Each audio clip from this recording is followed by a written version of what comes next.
Forget everything you've seen on television and in the movies. There's not going to be any last-minute surprise witnesses. Nobody's going to break down on the stand with a tearful confession. You're going to be presented simple fact. Andrew Beckett was fired. You'll hear two explanations for why he was fired. Ours and theirs. It is up to you to sift through layer upon layer of truth until you determine for yourselves which version sounds the most true. There's certain points that I must prove to you. Point number one, Andrew Beckett is a brilliant lawyer, great lawyer. Point number two, Andrew Beckett, afflicted with a debilitating disease, made the understandable be personal.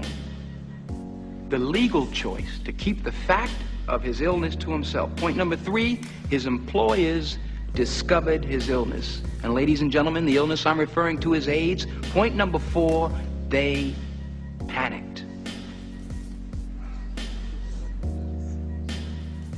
And in their panic, they did what most of us would like to do with AIDS, which is just get it and everybody who has it as far away from the rest of us as possible.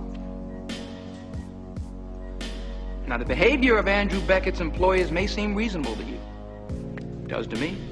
After all, AIDS is a deadly, incurable disease. But no matter how you come to judge Charles Wheeler and his partners in ethical, moral, and in human terms, the fact of the matter is, when they fired Andrew Beckett because he had AIDS, they broke the law. Boston. What are you doing? When I was 20, I worked for I grew up in Mount Vernon, New York. I worked for the sanitation department. I was a garbage man. You were a garbage man? I was a garbage man. I worked the back of the truck, 22 square blocks. That's hard. Doing movies, there's nothing that we do in the movies that's hard. I used to deliver for United Parcel Service on the truck. Right. That was hard. Yeah. This is a joke. Yeah. People always say, why do you spend so much time preparing and everything? Because there's a bunch of other guys out there that would want my job, and I'm not going to do anything to mess it up. That's right. Here it is. I found that nothing in life is worthwhile unless you take risks. Nothing. Nelson Mandela said, there is no passion to be found playing small and settling for a life that's less than the one you're capable of living.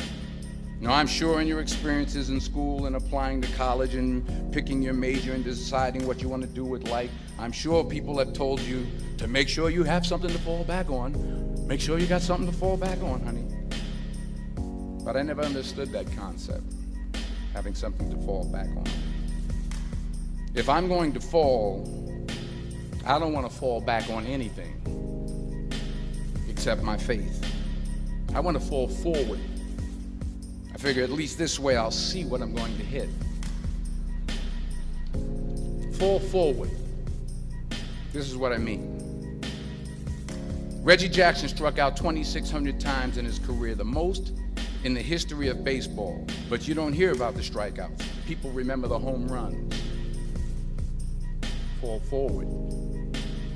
You're going below 10,000. How are you doing? No, not good, not good. Oh, no. Margaret, there's a red lever right there next to my seat. It says manual control. You see it? Yeah. Okay, on the count of 3, I want you to pull it up, turn it clockwise, push it back down. Ready? 1, 2, 3. Oh. It's okay, it's okay.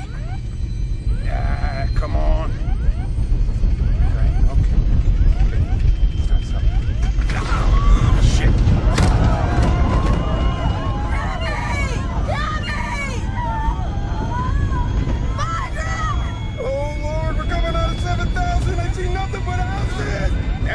Listen to me. When I say I want you to retract the flaps, retract the gear, trim us nose down, okay? But everything's going to be opposite, so make sure you trim us nose down. Hey, trim down? What are you going to do? Margaret, when I tell you I want you to push these forward, full power, full throttle, can you do that? Yeah. Okay, when I tell you... Wait, sir, what are we doing? Why would I trim down? We're going to roll it, okay? What do you mean, roll it? Got to do something to stop this dive. Margaret, what's your son's name? Trevor. Say I love you, Trevor. What? The black box, say I love you, Trevor. I love you, Trevor. You be a good boy. Mommy loves you. Okay, here we go. I've got control. Oh!